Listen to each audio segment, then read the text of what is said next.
নমস্কার বন্ধুরা, আমি মৌ। আমার আজকের গল্প হলো মাঝরাতের কল, প্রেমেন্দ্র মিত্রের লেখা। সেদিন রাত্রে শহরের প্রায় বাইরে বহুদূরের একটা কল সেরে একলাই ফিরছিলাম। একে তো দারুণ শীতে বছর, তার উপর রাত অনেক হওয়ায় ঠান্ডা অত্যন্ত বেশি পড়েছিল। পুরো গোটা কয়েক গরমের জামা থাকা সত্ত্বেও সব ভেদ করে মনে হচ্ছিল ঠান্ডা হাওয়া আমার পাঁজরার ভেতরে গিয়ে ঢুকেছে। আসছিলাম আমার পুরনো মোটরে। এ মোটর আমি আজ 10 বছর ধরে একাই চালিয়ে ফিরছি, কিন্তু এখন মনে হচ্ছিল সঙ্গে একজন সাফার থাকলে বুঝি বেশ ভালো হতো। এই দারুণ শীতে স্টিয়ারিং হুইল ধরে সমস্ত হাওয়ার ঝাপটা সহ্য করার চেয়ে কষ্ট বুঝি আর কিছুই নেই।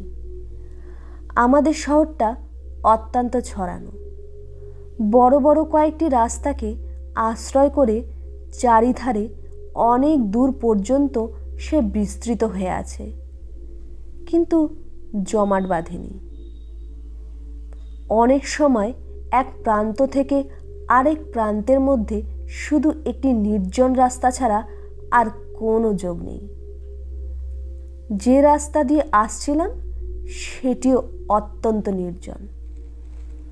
দুধারে মাঝে মাঝে হর্তকি বা মহুয়া গাছ রয়েছে, আর রাস্তার দুধারে শুধু শূন্য অসমতল মাঠ।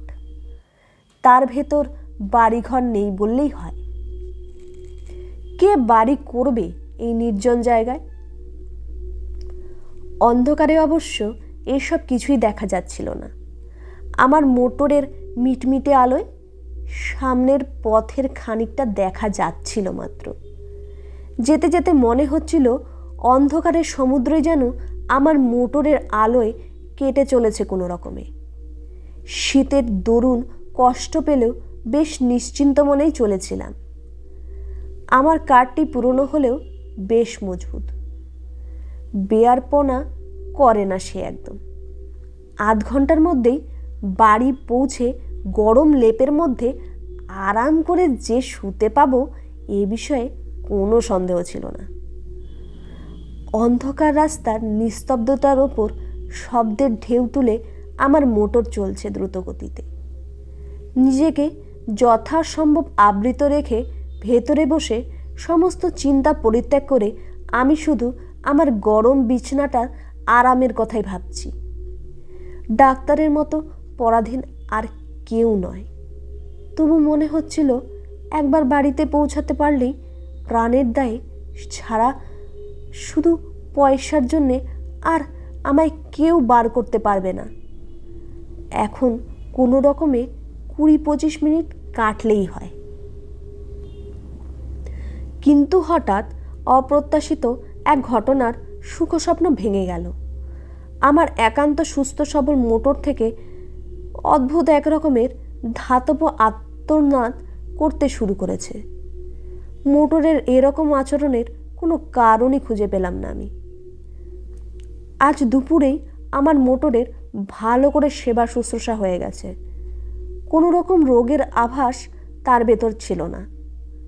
হঠাৎ তার এরকম আকস্মিক বিকারের কারণ তবে কি? এই দারুণ শীতের রাত্রে অন্ধকার নির্জন এই পথের মাঝে মোটরের এই বেয়ারাপনার সত্যি ভীত হয়ে উঠলাম। এখনো প্রায় 7-8 মাইল পথ বাকি। রাস্তার মাঝে মোটর সত্যি অচল হয়ে গেলে করব কি? এই রাত্রের ডাকেও সঙ্গে লোক না আনার নির্বুদ্ধিতার জন্য এবার নিজের ওপরই রাগ হচ্ছিল। সঙ্গে একজন লোক থাকলে তবুও বিপদে অনেক সাহায্য পাওয়া যেত। দেখতে দেখতে মোটরের আর্তনাদ আরও বেড়ে উঠল। সঙ্গে সঙ্গে মোটরের বেগও মন্তর হয়ে আসছে বুঝতে পারলাম। মোটর চালনার সমস্ত বিদ্যা প্রয়োগ করেও সুরাহা কিছু আর করতে পারলাম না। কাতরাতে কাতরাতে খানিক দূর গিয়ে আমার মোটর হঠাৎ রাস্তার মাঝে এক জায়গায় এক্কেবারে থেমে গেল, আর তার নড়বারই নাম নেই। চেষ্টার আমি তখন কোনো ত্রুটি করলাম না, কিন্তু আমার পীড়নে অস্পষ্টভাবে একটু কাতরোক্তি করে ওঠা ছাড়া আর কোনো সাড়া দিল না সে। ভয়ে দুর্ভাবনায় সত্যি তখন আমার সমস্ত দেহ অসাড় হয়ে এসেছে। মোটর ফেলে এই দারুণ শীতের মাঝে 7-8 মাইল জনহীন পথ হেঁটে যাবার কথা তো কল্পনাই করা যায় না। এই মাঠের মাঝে মোটরে সারা রাত কাটানো অসম্ভব। এখন উপায়? ডাক্তারবাবু? হঠাৎ বুকের ভেতরটা হৃৎপিণ্ডটা যেন লাফিয়ে উঠল। এই জনশূন্য পথে এমন সময় কে ডাকলো? আবার শুনতে পেলাম, ডাক্তারবাবু। এদিক ওদিক অন্ধকারে তীক্ষ্ণ দৃষ্টি নিক্ষেপ করে এবার দেখতেও পেলাম পথের ধারে ঝাঁকড়া একটি গাছের পাশে আবছা একটি দীর্ঘশীর্ণ মূর্তি দেখা যাচ্ছে। হঠাৎ এমন জায়গায় কেমন করে সে উদয় হলো বুঝতে না পারলেও সাড়া দিয়ে বললাম, কে কে তুমি? তখন মনে আমার একটু আশার রেখাও দেখা দিয়েছে। তার আবির্ভাব যেমন বিস্ময়করই হোক না কেন, লোকটার কাছে সাহায্য পাবার সম্ভাবনা তো আছে। লোকটা সেই জায়গা থেকেই বললে, আমায় চিনবেন না আপনি। চেনার জন্য আমি তখন ব্যস্ত নই। আমার সাহায্য করবার জন্যেও একমাত্র তখন লোক দরকার। সেই কথাই তাকে বলতে যাচ্ছি, এমন সময় লোকটা আবার বলে উঠলে, আপনাকে একটু আসতে হবে ডাক্তারবাবু, ভারী অসুখ একজনের। এমন সময়ে এ অনুরোধে বিরক্ত যেমন হলাম, আশ্চর্যও হলাম তেমনি। ঠিক এই সময়ে রাস্তার ঠিক এই জায়গায় রুগী কি করে আমার জন্য তৈরি হয়ে বসেছিল। লোকটা আমার মনের কথাই যেন আজ করে বললে, এ ভগবানের দয়া ডাক্তারবাবু, এমন সময় আপনাকে এখানে পাবো স্বপ্নেও ভাবিনি। অথচ না পেলে কি বিপদই না হতো। বেশি কথাবার্তা তখন আর ভালো লাগছিল না। একটু বিরক্ত হয়েই বললাম, কোথায় তোমার রুগী? লোকটা এবার নিঃশব্দে অন্ধকারের ভেতরে একদিকে হাত বাড়িয়ে নির্দেশ করলো। সেদিকে চেয়ে দেখলাম সত্যি দূরে একটা বাড়ির আলো যেন দেখা যাচ্ছে। এরকম নির্জন প্রান্তের মাঝে এরকম বাড়ি খুব কমই থাকে। হঠাৎই এরকমের জায়গায় এমন সময়ে যাওয়াও একটু বিপজ্জনক। তবে শত্রু আমার কেউ তো নেই, এবং সঙ্গে টাকা কড়িও নিতান্ত সামান্য, এই যা ভরসা। একটু ভেবে নিয়ে জিজ্ঞাসা করলাম, কি অসুখ? উত্তর এলো, জানি না ডাক্তারবাবু, কিন্তু অত্যন্ত সঙ্গীন অবস্থা। তাড়াতাড়ি না গেলে বোধহয় বাঁচানো আর যাবে না। দোহাই আপনার, দোহাই, চলুন ডাক্তারবাবু। কোথায়? নিজের বিপদ সামলাবো, না হঠাৎ রাস্তার মাঝরাতেই যেতে হবে পরের চিকিৎসায়? তবু ডাক্তার মানুষ তো, জীবন মরণের সমস্যা শুনলে চুপ করে বসে থাকতে পারা যায় না। বাধ্য হয়েই তাই বললাম, চলো। মাঠের ওপর দিয়ে সরু একটু পথ, অন্ধকারে ভালো করে দেখাই যাচ্ছে না। তাই ধরে লোকটার পিছু পিছু মিনিট 5 হেঁটে একটি বাড়ির উদ্যানে এসে দাঁড়ালাম। সামনে একটি ঘরের জানলা থেকে আলো দেখা যাচ্ছে। সেই দিকে দেখিয়ে লোকটা বললে, ওই ঘরে রুগী আছে বাবু, আপনি যান, আমি এখন আসছি। অন্ধকারের ভেতরেই বুঝতে পারছিলাম বাড়িটি বিশেষ সমৃদ্ধ চেহারার নয়। এই গুটি 4-5 ঘর এবং একটুখানি ঘেরা উঠান। ঘরগুলিও সব পাকা ছাদের নয়, দুপাশে খোলার ছাউনি রয়েছে।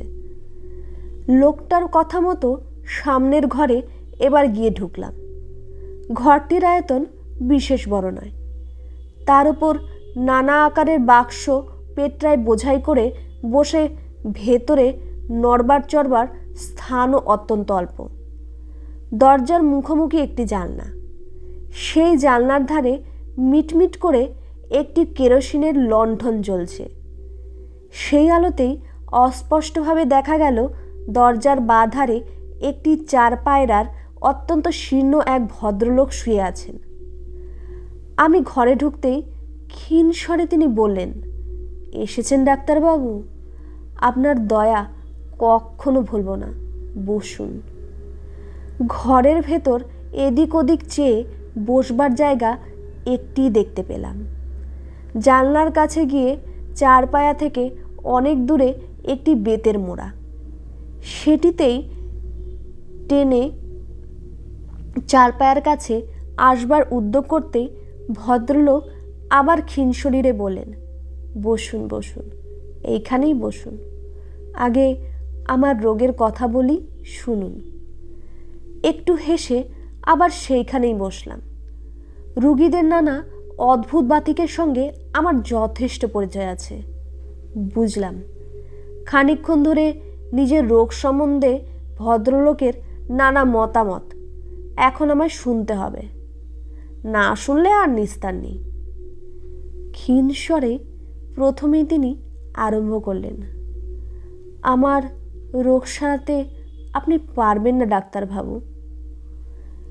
বাঁচাতে পারবেন ডাক্তারবাবু?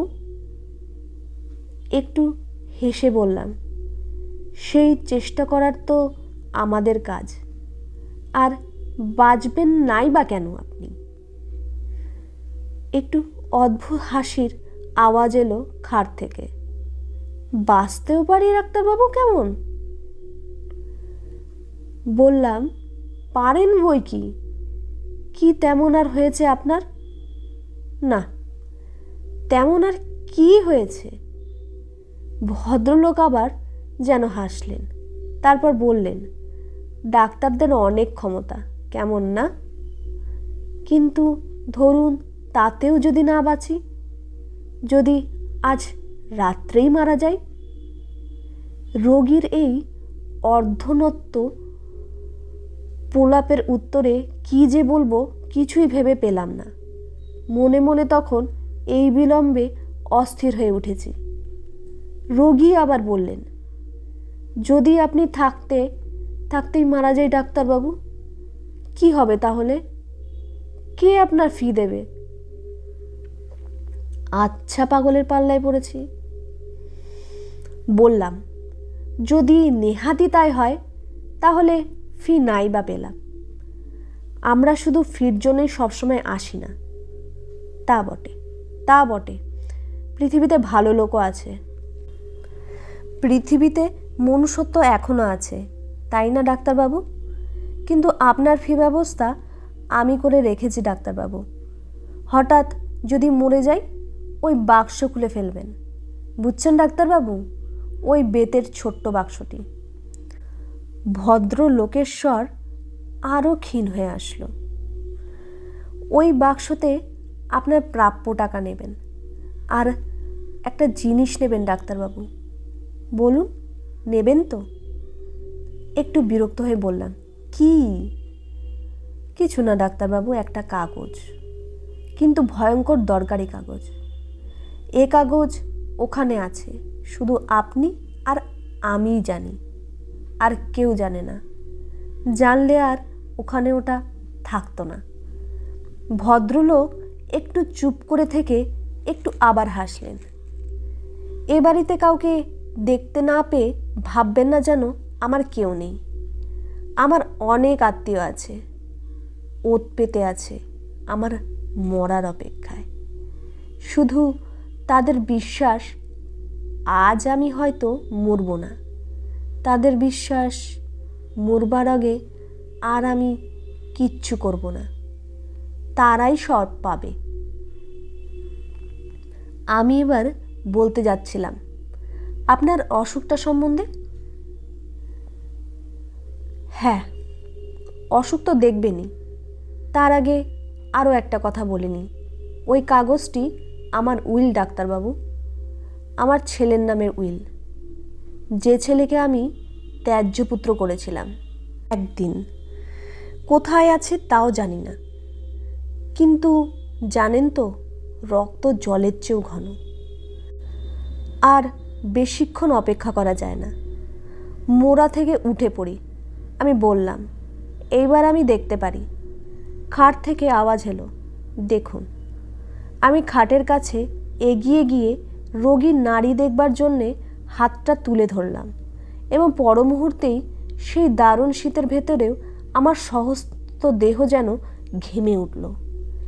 সে হাত বরফের মতো ঠান্ডা। রোগী মৃত। শুধু মৃত হলে এতখানি আতঙ্কের আমার বোধহয় কারণ থাকতো না, কিন্তু ব্যাপারটা যে আলাদা। ডাক্তারি শাস্ত্রে যদি কিছু সত্য থাকে, তাহলে এ রোগী একমাত্র কখনই মারা যায়নি। তার মৃত্যু হয়েছে অনেক আগে, কয়েক ঘন্টা আগে। সমস্ত দেহ তার কঠিন। উন্মাদের মতো আরও খানিকক্ষণ পরীক্ষা করলাম। না, ভুল আমার হতেই পারে না। কিন্তু তাহলে এ ব্যাপারের অর্থ কী? তখন কিন্তু স্থিরভাবে কোনো চিন্তা করবার আর ক্ষমতা নেই আমার। আতঙ্কে আমার বুকের স্পন্দন প্রচণ্ড যেন থেমে আসছে। হঠাৎ জানলার কাছে বাতিটা দপদপ করে নিচে উঠল। সেটা একবার নেড়ে দেখলাম, তাতে তেল এক ফোঁটাও নেই। প্রান্তরের মাঝে নিস্তব্ধ নির্জন বাড়িতে এই ভয়ঙ্কর অবস্থায় আমি একা। এই বাতির আলোকটুকুই যেন আমার একমাত্র সহায় ছিল। তাও নেভতে চলেছে দেখে আমি দ্রুত পদে ঘর থেকে বেরিয়ে পড়লাম। বুঝতে পারলাম পেছনে আলোটা আর কয়েকবার নেচেই নিভে যাবে। তখন আমি উঠান ছাড়িয়ে এসেছি প্রায়। কিভাবে তারপর অন্ধকার প্রান্তের ভেতর দিয়ে ছুটতে ছুটতে এসে মোটরে উঠেছিলাম তা আমার মনে নেই। মোটর চালিয়ে শহরের মাঝ বরাবর আসবার পর আমার যেন স্বাভাবিক জ্ঞান ফিরে এলো। সবচেয়ে আশ্চর্যের ব্যাপার মনে হলো মোটরের এই চলা। খানিক আগে অদ্ভুতভাবে যে মোটর বন্ধ হয়ে গেছিল, হঠাৎ আবার বিনা চেষ্টায় আপন হতেই সে মোটর এমন সূত্রে গেল কি করে?